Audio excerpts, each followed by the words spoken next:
especially when your code becomes longer, and by longer, I mean containing tens or hundreds of rows. It becomes difficult to understand how your work has been structured because there are too many lines.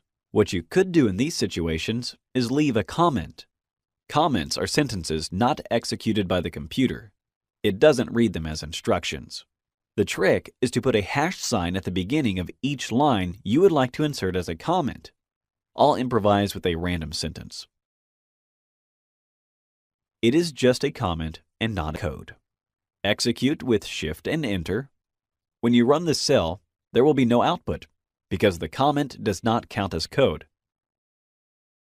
Let's add code. Print 7 and 2 on the same line. Execute with Shift and Enter.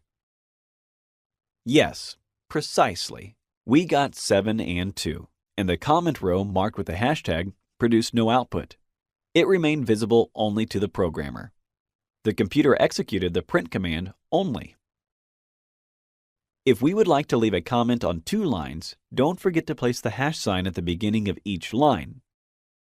These 2 will be comments.